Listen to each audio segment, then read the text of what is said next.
नाशिकमध्ये खड्ड्यांमुळे चौघांचा बळी गेल्यानं ठाकरे सेना आक्रमक. महापौर दालनात आंदोलन करत जोरदार घोषणाबाजी. कुटुंबियांना नुकसान भरपाई देण्यासह सदोष मनुष्यवधाचा गुन्हा दाखल करणार महापौर हिमगौरी आडके यांची माहिती. नाशिकमध्ये खड्ड्यांमुळे झालेल्या अपघाताप्रकरणी चौकशी करा. आयुक्त महापौर यांच्याशी चर्चा केली आहे. मंत्री गिरीश महाजन यांचं वक्तव्य. दोषींवर कडक कारवाई करा. प्रशासनाला निर्देश. खड्ड्यांमुळे झालेल्या अपघातात निलेश कोतकर यांचा मृत्यू. भाजप शिवसेनेतील वादानंतर ठाण्यात बावनकुळेंच्या स्वागताचे बॅनर. ठाणे पालिकेच्या विकास कामांच्या उद्घाटन सोहळ्यावरून महायुतीत झाला होता वाद.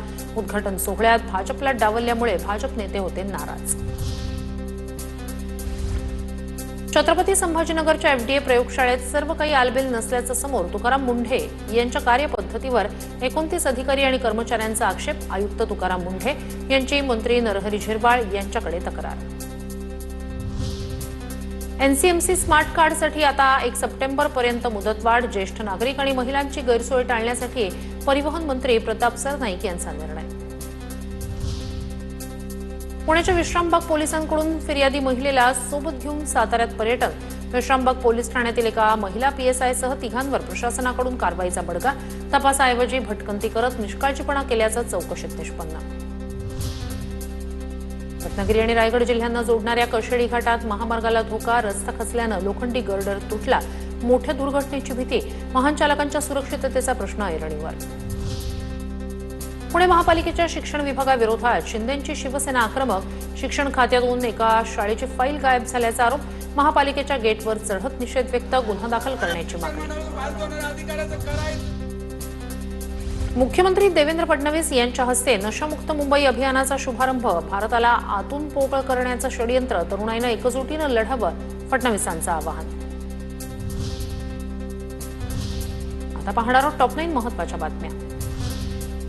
ठाकरेंच्या शिवसेनेचे नेते चंद्रकांत खैरे यांनी अभिजित दिपकेंची घेतली भेट. चंद्रकांत खैरे यांनी अभिजित दिपकेंचं केलं अभिनंदन. त्यांच्या आईवडिलांशी देखील साधला संवाद. ज्येष्ठ नागरिकांच्या अर्जांवर 90 दिवसात निर्णय घेणं बंधनकारक. निष्काळजीपणा करणाऱ्या अधिकाऱ्यांवर होणार कारवाई. मुख्यमंत्री देवेंद्र फडणवीस यांच्या सूचनेनुसार महसूल मंत्री चंद्रशेखर बावनकुळे यांचा निर्णय. अक्कलकोट मंदिराच्या विकासाची जबाबदारी आता म्हाडाकडे. स्वामी समर्थ मंदिरासाठी म्हाडाची विशेष नियोजन प्राधिकरण म्हणून नियुक्ती. मुख्यमंत्री फडणवीस यांच्या निर्देशानंतर नियुक्ती.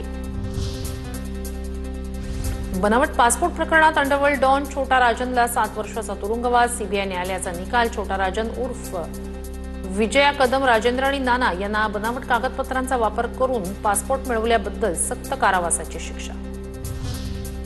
समीर वानखेडे यांना एनसीबीच्या चौकशीतून अंतरिम दिलासा.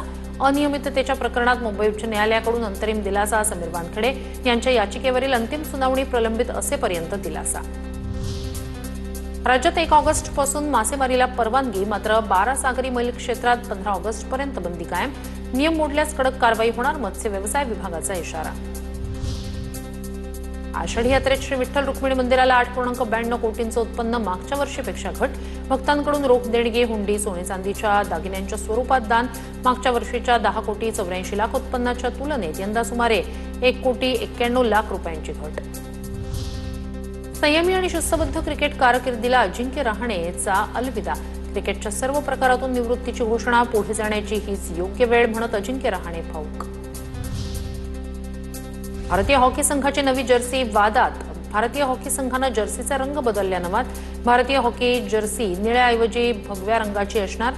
रंग बदलल्यानंतर भारताचे पूर्व कर्णधार वीरेंद्र रास्किन्हा यांची नाराजी.